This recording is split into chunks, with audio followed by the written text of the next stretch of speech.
Welcome to Video Games Weekly. I'm Paul Charchi, and my co-host is Reiner from Game Informer and GameInformer.com. Hey, Charch, how you doing, man? Doing great. It's an exciting week in the world of video games. We've got pretty firm news about the much discussed bigger Switch, the Pro model coming. Yep. We'll talk about that. Microsoft has officially purchased Bethesda. I want to talk through a little bit of that as well.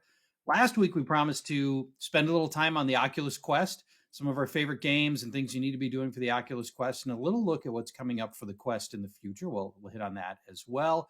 And if we've got time, Reiner, I'd love to talk to you about what might be the most beautiful, stylish cover in the history of Game Informer. The one that's going to hit mailboxes this week is unbelievable for Deathloop. Wow. It is cool. Yeah, that was a fun one to put together, from just, concept ideas to sketches to seeing it fully executed. Yeah, it's beautiful. And I want to talk through the game. Deathloop's one of my two most anticipated games of this year. Comes out in May. Can't wait. And I think people don't really get it. So I'd like to spend a little time on that too over the course of the show. But let's go back to the beginning, including the bigger Nintendo Switch. I think we and others have been tentatively calling it the Switch Pro or the Switch 4K.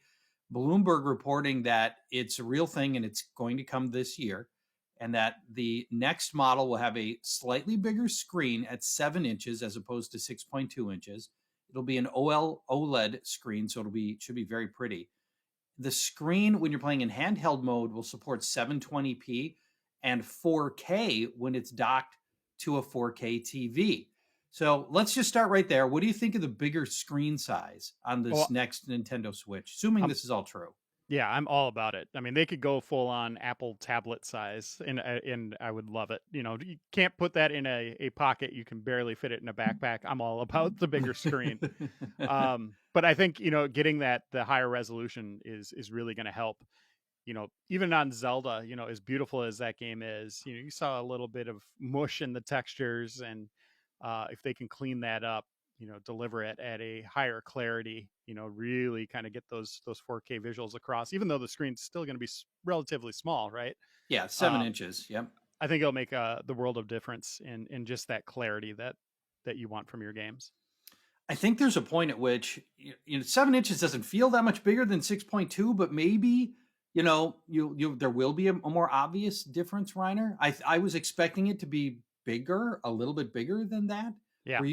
And again, we're assuming this report is true. Do you feel like that's a big enough screen difference that people will sit down and go, wow, I can really read the text better, or pick out details better on this improved screen? Yeah, it just might be the quality of the screen that is the difference maker here. Mm-hmm. Yeah, I wanted it bigger, like I said, but we'll have to wait and see just how that plays once it's in your hands and up to your face, right? And then just the better processing of the unit too when it's docked. Should make a world of difference when it's on your TV. Yeah, and the report does note there's going to be a more powerful processor in it, which was a given anyway if it was going to have to push 4K to my 4K TV.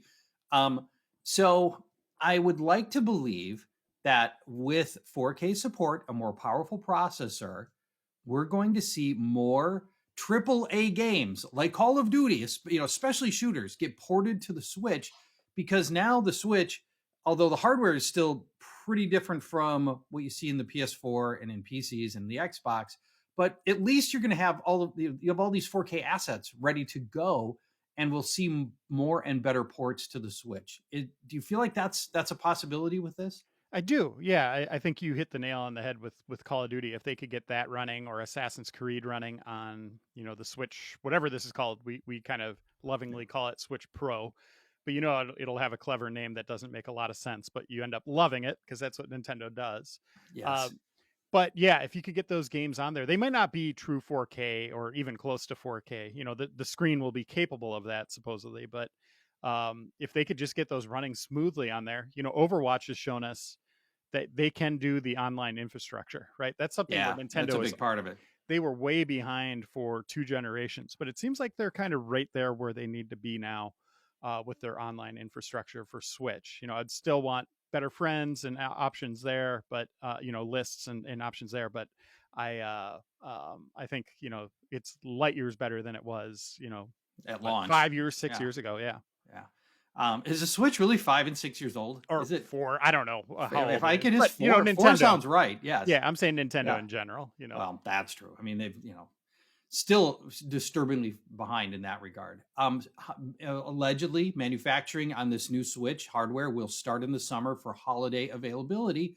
So I think at some point, that's going to be a tempting upgrade for a lot of people come next fall. People like me, at my advanced age, Reiner, the bigger screen size could really be a help for me. Sure. Reading text. Nice. Yep. Yeah. Reading text is a real struggle for me. I got to go dig around the house for my pair of readers, and for many games, not all of them, but for some of them. And this could be a real boon for some of us. And I'll have to think about, do I want to go to GameStop, trade in my current Switch to go get this Switch Pro when it comes out? It'll be interesting. Now, let me ask you this. Will some games only support this version of the Switch? Do you think we're going to get games like, let's say Call of Duty does come out, and they're like, I'm sorry, but Call of Duty just won't run on the older Switches? Do you think there are going to be some games that only support this new Pro version of the Switch? Yeah, that's a real concern, right? Like you would be fracturing your player base.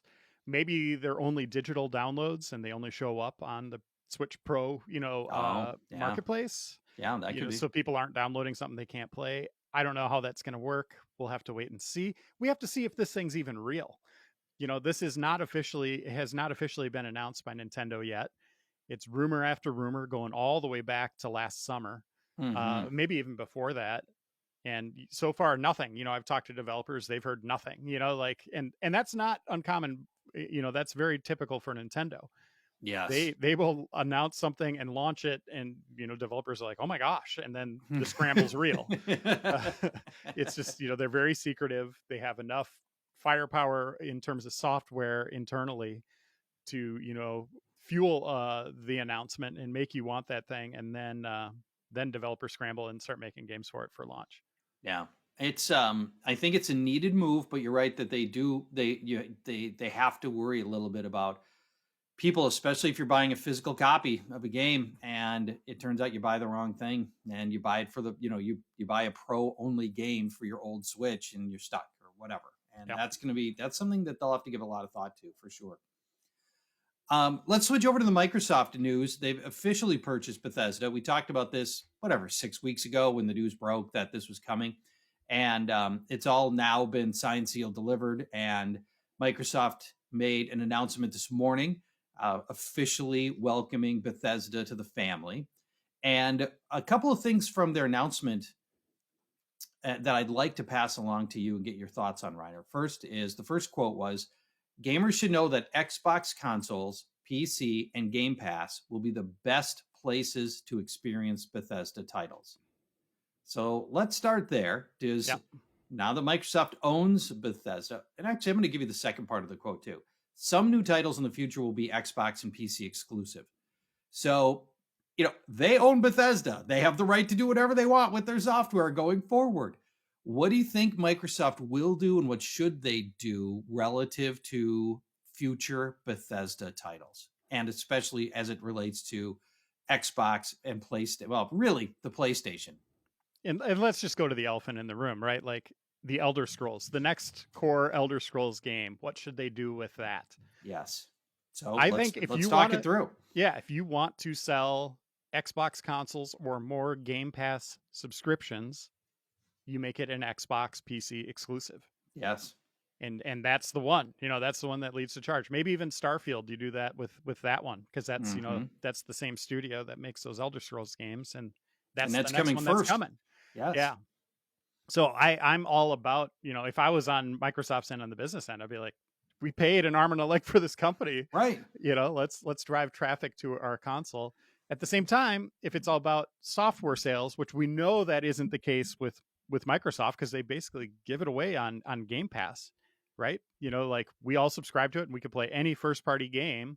Yeah. For what is it, $5-10 a month, whatever your entry fee was, getting in there. Yeah, it doesn't make sense to see that being sold on PlayStation as well, because you don't think that's going to end up going on Switch on day one, unless there's the Switch Pro, right? And then you're talking about 2 other consoles where you can sell maybe 10, 15 million of these things. Yeah. Yeah. But I do think their smart play is just keeping it Xbox and PC exclusive. It's going to really anger PlayStation owners if they do that. But this is within their rights, and it's no different than what Sony does with its many first-party games that do not come out on the Xbox. You know, Uncharted, The Last of Us, Ratchet and Clank. I mean, we can go through the list. Yeah. Hey, MLB's going over. MLB did. That's true. MLB did go over. We'll trade you MLB for Elder Scrolls. That would never happen. Now, and to that point, you know, if you look at how Sony is now porting many of their games to PC, and then he's exclusive to PC. They've decided there's more money in getting their games in the hands of as many people as possible, not just for the game sales, but because the associated movie and TV show and board game and hat and T-shirt and everything else that trickles up when you've got the game in the hands of as many people as possible is worth it for them, especially when you look at worldwide sales, where the PC is really, really big in a lot of countries that don't have as much support for PlayStation and the Xbox. And maybe by the time Elder Scrolls rolls around or Starfield rolls around, Microsoft's going to feel the same way about those titles, that the best business decision for them is to put them on everything. So we'll see. But for the moment, they're saying some new titles in the future will be Xbox and PC exclusive. Yeah, I kind of equate it to how movies used to roll out, right? Like they would start in a movie theater, and then they would go to DVD and... Well, don't forget the pay-per-view spot, right? Yeah, pay-per-view or DVD and Blu-ray. But then eventually they would come to TV, right? Like just cable TV or your network TV. That's kind of how I view Sony's stance on their first-party exclusives. Is it's that TV slot, right? Like down the road, a few years later, their games are finally coming. Kind of the legacy, games are coming to PC. Microsoft's day one, right? Like they turn it on Xbox at the same time it's on PC. Correct. And it's a business decision that makes more sense for Microsoft because they're it's a Windows platform. They're in the business of selling Windows, and gamers are on Windows, so that part does make sense. Reiner, next segment, I'd like to, and I've said this many times, a better money spent right now is not on the new Xbox. It's not on the PS5. It is on the Oculus Quest 2. If you just want more fun games to play in 2021, this is the way to go. Is the Oculus Quest. Next segment, I want to talk through the great games to own on Oculus Quest. I'll give you my short list. Ryan will give his short list. I've asked Twitter, what are you playing? What do you love? I'll fill in the blanks with the things that you guys love as well. So a little Oculus Quest talk coming in the next segment of Video Games Weekly. Welcome back to Video Games Weekly. Paul Charchian and Reiner with you. Now, Reiner, you are a big fan of the Oculus Quest. I remember the first time you tried it, for the original Oculus, you're like, this is a total game changer. The wireless nature of it, the fact that it's all self-contained, you don't need a PC. There's, you can take it anywhere. There's so many things that are great about the Oculus Quest. And there are a lot of games that are now out for the Oculus Quest. For example, I've got my short list of my go-to games that run on the Oculus Quest. We're both big VR fans. These are all games that we've tried. I haven't tried all of them on your list, and I'm guessing you haven't tried all of them on my list either. Nope. But these are all games that we've played that we like a lot, personally endorse. And for Oculus Quest owners, there's so many good games to buy that there's really no lack. I mean, there's no reason you don't have to not buy an Oculus Quest 2 because you're like, oh, there's not enough good games. Man, there really are. There's so many as you'll see here. I'll go first, and then I'll switch to you, Reiner. My first game up is called In Death.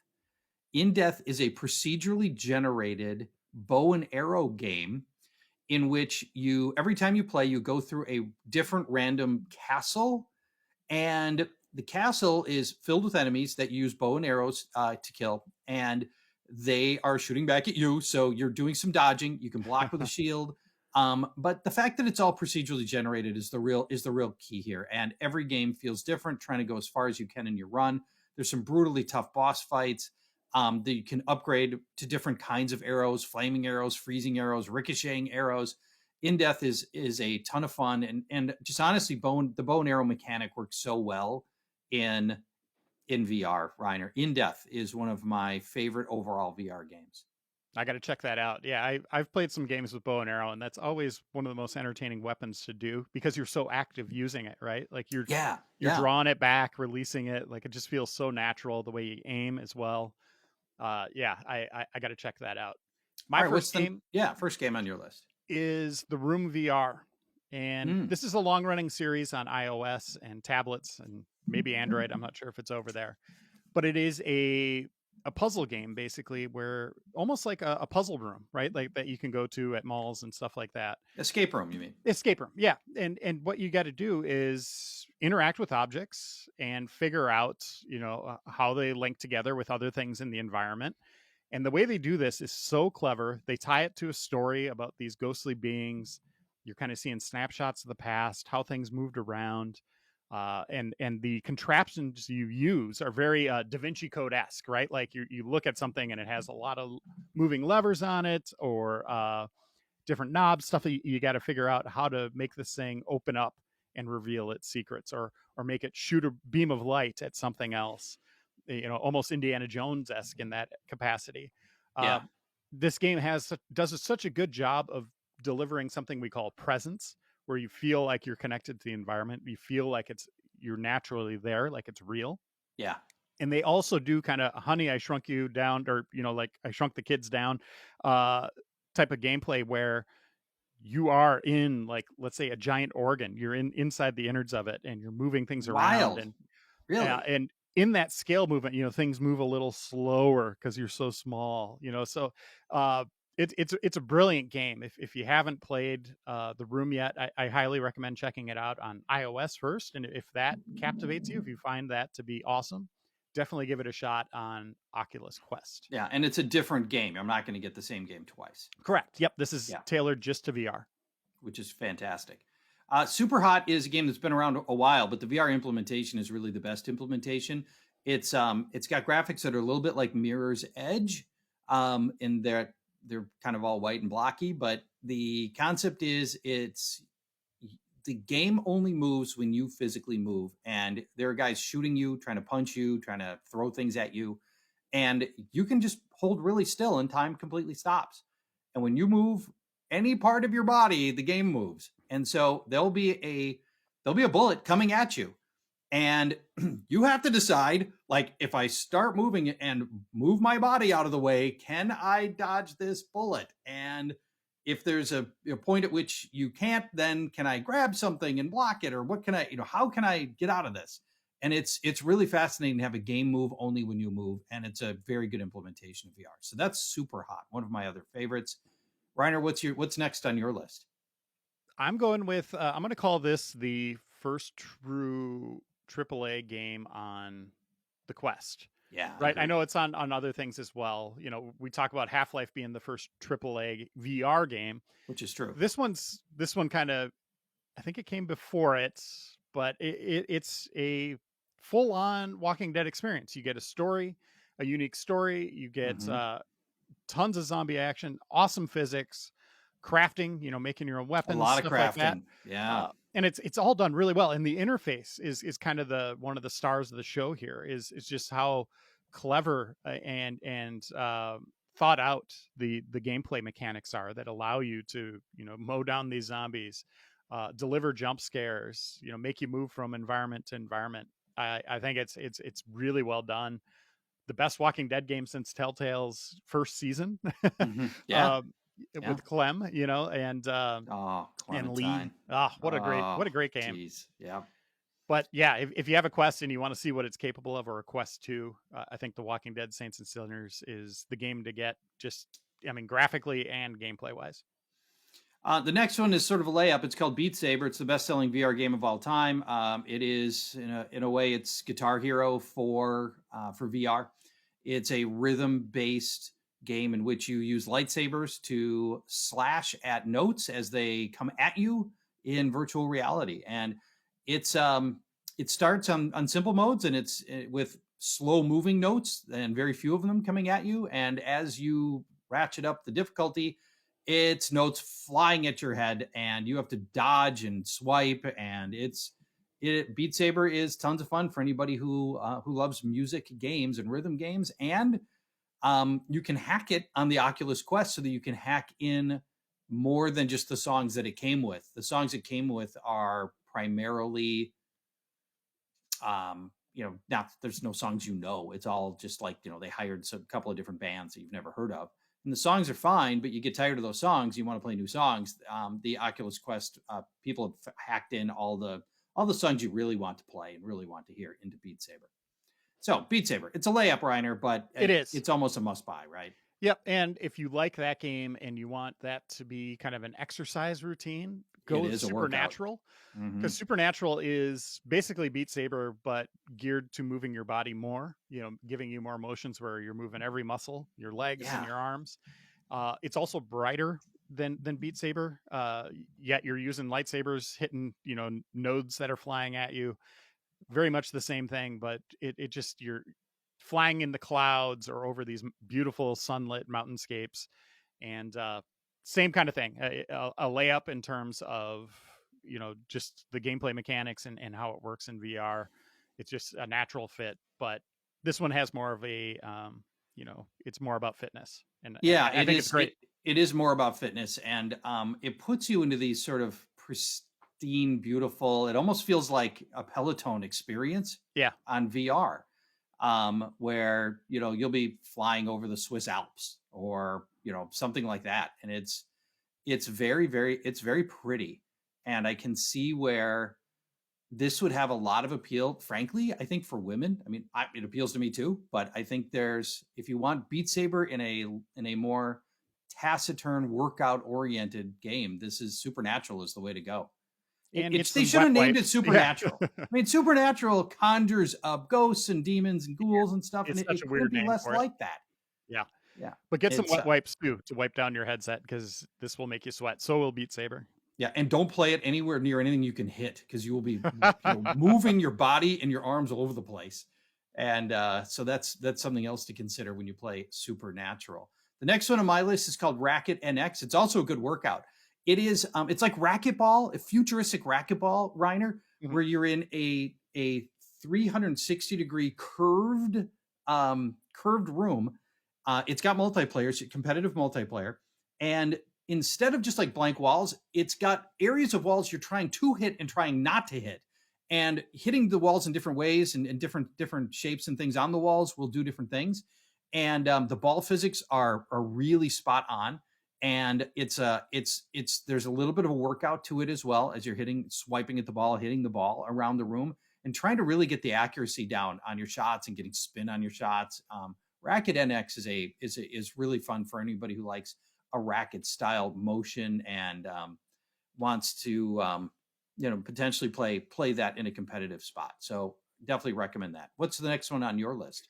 I'm going the opposite way. We've been doing too much workout here. Yeah. So now just sit down for real VR fishing. Real VR fishing. I haven't played it. What is it? Okay, so we should play this together, because you can do co-op fishing. I don't know how many players you can have, maybe 4 or 5 boats out on the water together. Okay. But it's photorealistic environments. The boats don't look super great. Like, those are polygonal, and your hands are, they just got kind of weird gloves on them. But the environments you're in look real, right? Like, it looks stunning. And all you're doing is just throwing in a line. It's a very simple game, and you're catching all variety of fish. You could be catching sharks out in salt water if you want to. And then you can have a aquarium that once you catch something, you put it in the aquarium, you can go visit that and see, your collection that you've assembled as you're on the water. But what really makes it special is that you could play it with friends, do it VR. And it's such a relaxing and cool VR experience. Real VR fishing. I'm looking at the videos now, and you're right. It looks like being there. I think it looks like they captured real locations someplace. Yeah, and then because it looks photorealistic. yeah, and then there's another one. I think it's just called Bait, which is more of a cartoony VR game. This launched with the Quest 1, but you could still get it on your Quest 2. Mm-hmm. But that one is more of just kind of a cartoony fishing experience, but it's also very good. Both of them, if you just want fishing games, are good fun. Speaking of cartoony games, Gorn is a cartoony, over the top arena combat game, gladiator style, where it's you versus waves of different kinds of gladiators, and it's totally ridiculously over the top, and it is a ton of fun. You can move around the arena, attack lots of different ways, take weapons. You knock some guy out, grab his weapon. Now you got that weapon. There's all kinds of weird weapon effects, including like floppy maces and stuff like that. And it's all very hand to hand combat oriented. And there's a surprising amount of sort of strategy to it as you try to like get close enough to guys so that you can hit them, they can hit you, back up. But it's super over the top. If you play with blood mode on, there's bloods flying everywhere. It's all very cartoony though, and not particularly visceral in its violence. So Gorn is tons of fun. Highly recommended. Do you have any left on your list, or have we exhausted your list? Okay. I have A Fisherman's Tale. I don't know if you checked this one out, Charch. All you love are fishing games. Yeah. Well, this is a puzzle game. This is another kind of like where I started, the Room VR, where you're interacting with objects and figuring out puzzles. Mm-hmm. This one has kind of a weird micro element to it. Again, very much like the Room, where you're kind of the hands of God lording over the small environment and helping out people within it. But also, you are in this kind of large space where you're interacting with every kind of object to try to move into the next area and figure out what's kind of going on in this story. It's a neat little game, and it's cartoony, kind of like Gorn, like you're talking about. But it just has a different vibe, and it works really well in VR. And it's one of those games, kind of game experiences you can't get anywhere outside of that headset. All right, and that brings me to my final game. Space Pilot Trainer is what it's like to be inside an arcade machine. The 25-cent, drop in your 25 cents, go to the arcade, and go play. But instead of playing top down, you are in the game, and you are in this. It's a little bit like Space Invaders on steroids, and you are the ship looking up into space, and here come all of these, more maybe like Galaga, here come all of these different alien crafts that are shooting stuff at you. You'll find yourself, when you play Space Pilot Trainer, you'll find yourself diving in your room, rolling around on the floor, trying to evade shots that are coming at you. It's a crazy good time, and it's simple pick up and play. It's one of those games where, for people that haven't played before and they come to my house, I'm like, okay, let's just go right to Space Pilot Trainer, because it's easy enough to play, and at the same time, it's such a unique experience to be sort of inside an arcade game. Yeah, and then you pulled Twitter, and you got some pretty good games on there. Population 1 is one that stands out to me, Charch. I don't know if you've checked that. I haven't played it. It's a competitive shooter. You can glide around, jump off buildings, kind of build like Fortnite.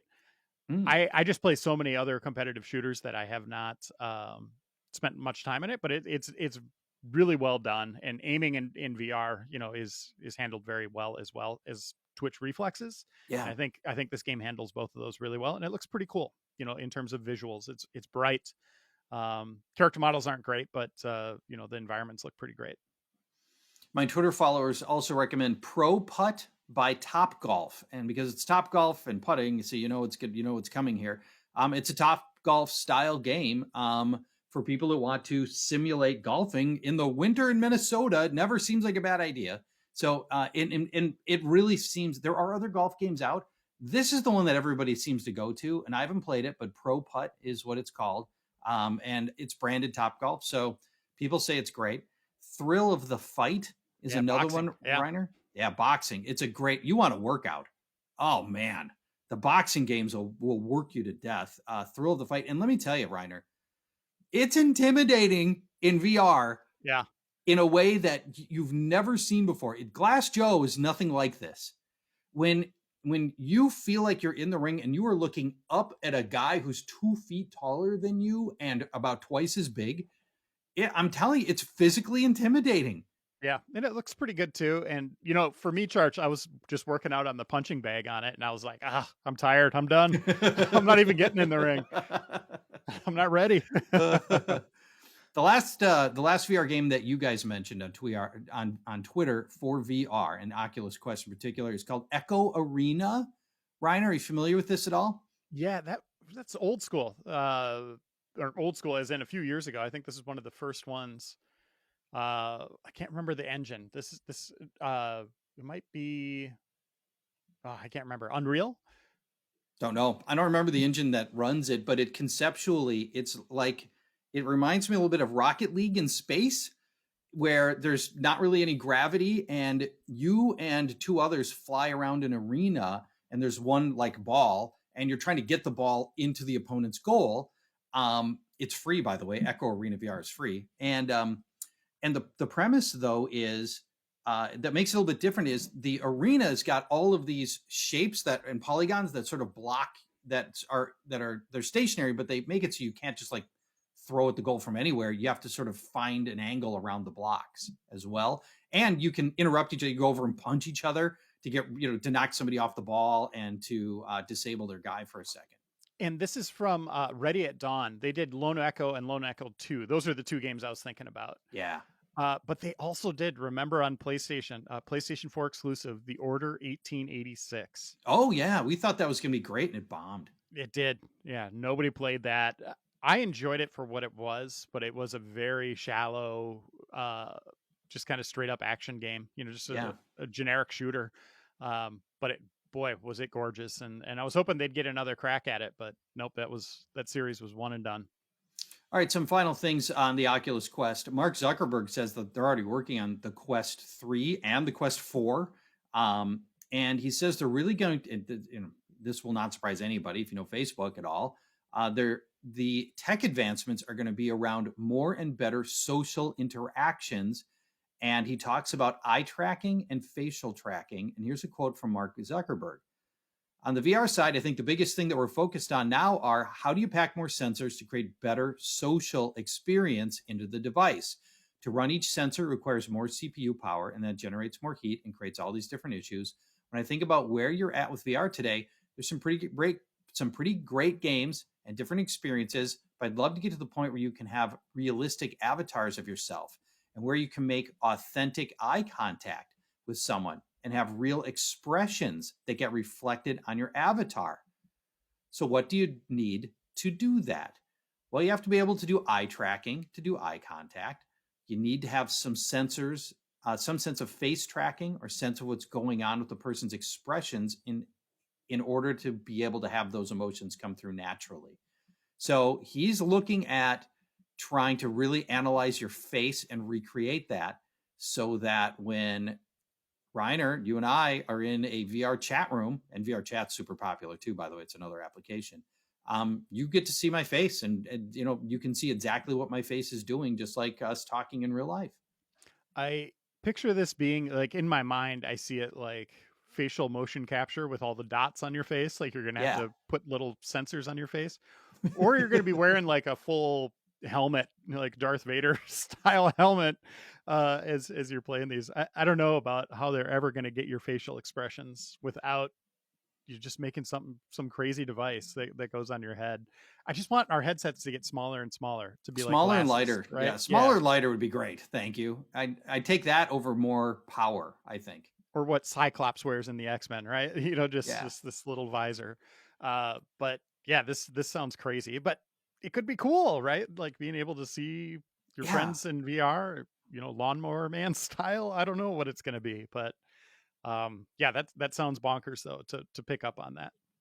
When we come back, final segment of Video Games Weekly, Deathloop is an extraordinarily stylish, exciting game of which there hasn't been a lot like it. We'll try to explain what it is. It's on the cover of Game Informer this month. Reiner knows more about it than most people. We'll talk that through when we come back to Video Games Weekly. Final segment of Video Games Weekly. I'm Paul Charchi and Reiner with me, as always. Reiner, the new Game Informer cover might be my favorite cover of all time. I need to wait for it to actually get to my house, but you guys have done the reveal on it. It's absolutely gorgeous. It is about the forthcoming game Deathloop by Arkane Studios. Arkane Studios is best known for the Dishonored series, which are excellent, and the grievously overlooked game Prey. And part of Yeah. it they brought on themselves with a terrible name, Prey. Honestly, can we go one episode without us commenting about the terrible names in video games? You don't like Deathloop? Deathloop's great. No, I think Deathloop's an awesome Oh, name. you're saying Prey. Just Prey, I why think they went back to that. Yeah, I don't get it. Prey suffered. There was already a game that was out called Prey. It stunk, and they should have had a different name for it. And the name had nothing to do with the game. Yeah, they just got the IP and decided, let's make a new game in that. But Arcane was like, we just want to make our own thing. Yes, And yes. that's what they did, and it was fantastic. They just Right. unfortunately had to use that name. Okay, so there's a bunch to get to here with Deathloop. It's really a unique game that's got a time traveling rewind Groundhog's Day time looping mechanic built into it. So maybe start with the overall. Setup. Yeah. What's the setup of this game? What am I trying to do? Yeah, so you take on the role of a character named Colt, who is this assassin who travels to this island called Black Reef. Black Reef used to be this, military base where they were doing all sorts of crazy experiments. When you get there, you're there to assassinate a target. It just turns out one of those experiments on this island dealt with time, and you end up getting stuck in a time loop.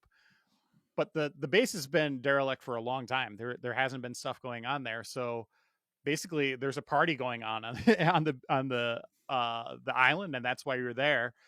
And they're partying nonstop all through the night. And then guess what?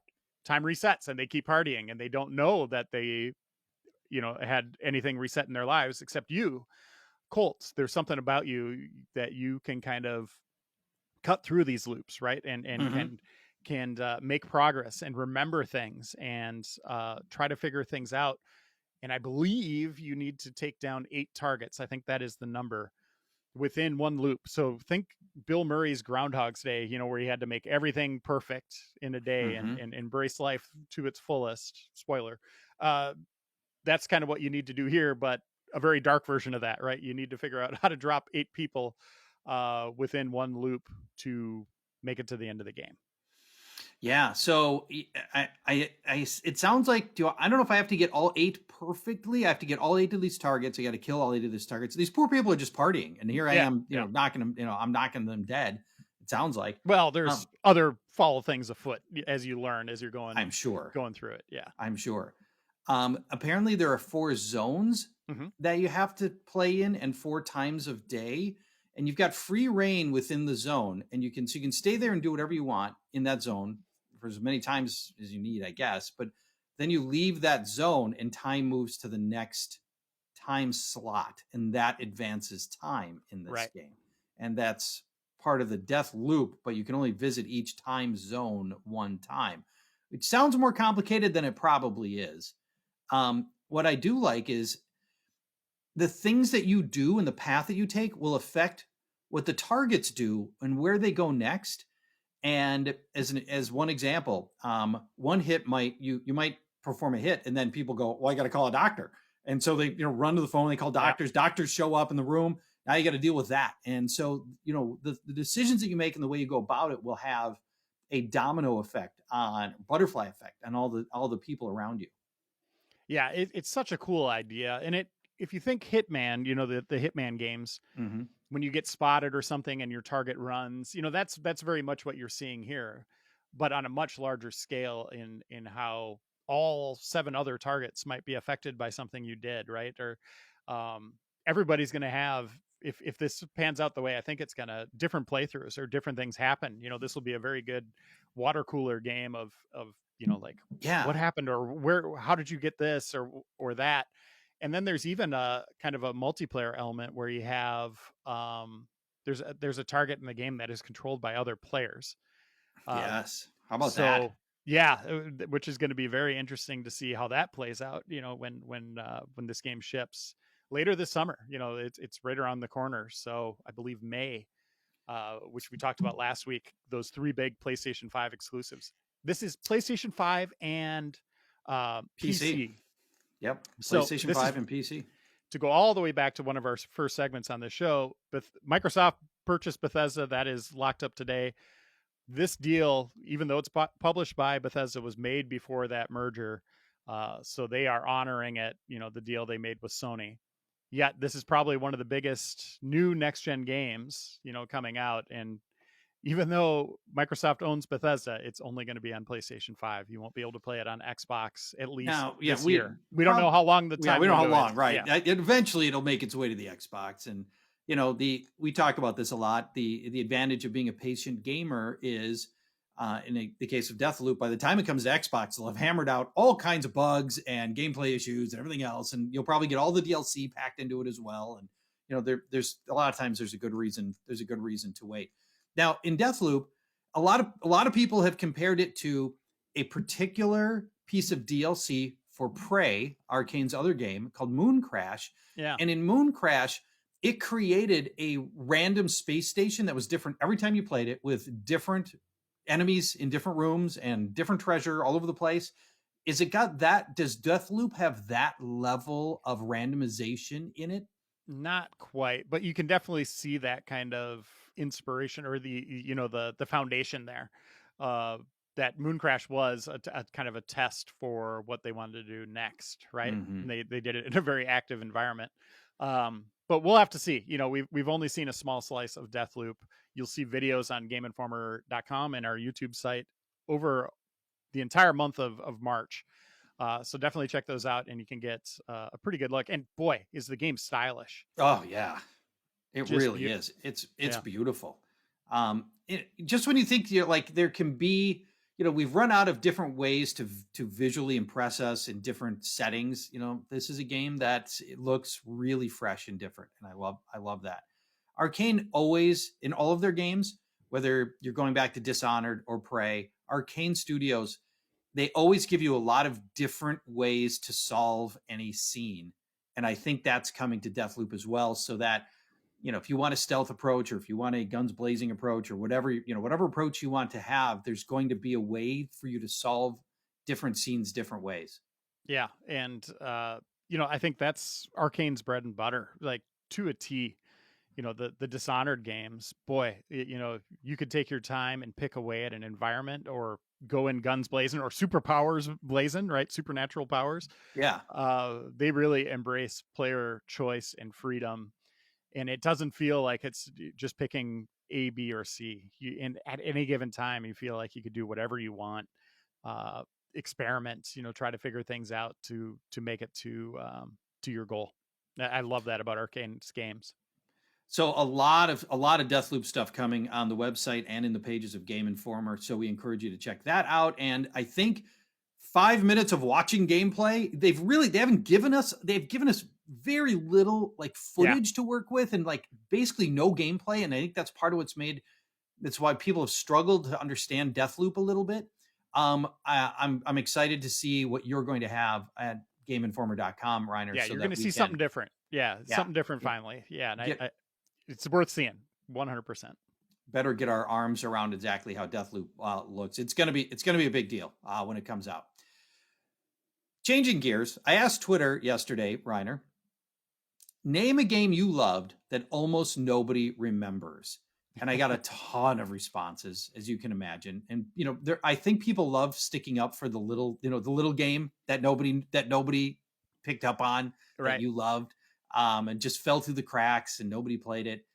The one that I chose, and you could go a lot of ways with this, but the one I chose came out about 5 years ago, called Counter Spy. Counter Spy was on the Vita, the PS3, and the Xbox 360 originally, but made its way to other platforms beyond that. It was a randomly generated left to right side scrolling game that would move sort of room at a room. It was set in the Cold War, and you would play as either the US or the Soviets, and you were basically trying to disarm the other side, or get their secrets from the other side. It had shooting combat in it. It had traps in it. and it was beautifully rendered. And I thought, and especially for a game that was running on Unity, it looks as good as any Unity game ever did. And Counter Spy, it was stylish and fun and was different every time you played it. And the reviews were generally like 7 out of 10, but I loved it. It just hit me just right. And I loved how different it felt every time I played it. I love the visuals, the gameplay, and I played it a ton. And so for me, it was closer to a 9 out of 10 game. Counter Spy. Huh. I never Do you played have that any one. recollection of Counter Spy at all? No, not No. at all. You guys did review it, and I think it was Joe. And again, Okay. this is like 5 years ago. Yeah. Yeah, it was a vastly underappreciated game. So what is the game for you, Reiner, that you loved that almost nobody remembers? So this is a series that just kept on trucking, you know, from 1993 all the way up to 2010, I believe. Okay. It's called Lufia, and this is a RPG. So It's a turn-based JRPG, right? From going way back to like Super Nintendo, I want to say. From Taito, the publisher, who now is owned by Square Enix, but developer was Neverland.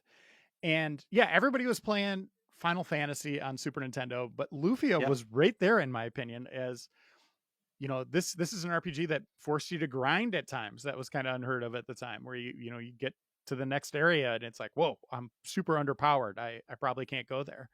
Yeah. But there was 2 games. There was Lufia and the Fortress of Doom, and Lufia and the Rise of the Sinistrals on Super Nintendo. Sinistrals? Yeah. And I loved these games. Like I just thought they were fantastic. And then eventually they released a couple more on Game Boy Color and Game Boy Advance. I think there was one on DS as well. But just nobody played them. But they were great games. And I just was waiting for that one in the series to really launch it. Right? Like I said, like it just kept trucking. You know, it had an audience, but it never really like emerged from the shadow of Final Fantasy or those other great RPGs at the time, or JRPGs at the time. It's unfortunate because they were really well done and beautiful games, and yeah, they just never got the respect they deserved. Lufia 1 and 2. My game you could buy right now and go play. Counter Spy ended up being available because it ended up being a PS4 game. I played it the other day on my PS5. So Counter Spy you can still play. Lufia you're gonna have to work to play. I don't know how you're gonna play those. Square Enix, if you're out there, please re-release them. They're good games. They deserve a return. I did not play them in their day, but I bet JRPG fanatics all know about Lufia. Oh yeah, they have to. Yeah, have to. Reiner, great show this week. Thanks so much. Thank you. Yeah, we'll be back next week with more Video Games Weekly. We encourage you to subscribe to the podcast and rate and review the show as well. We'll talk to you in a week, everybody. Bye-bye.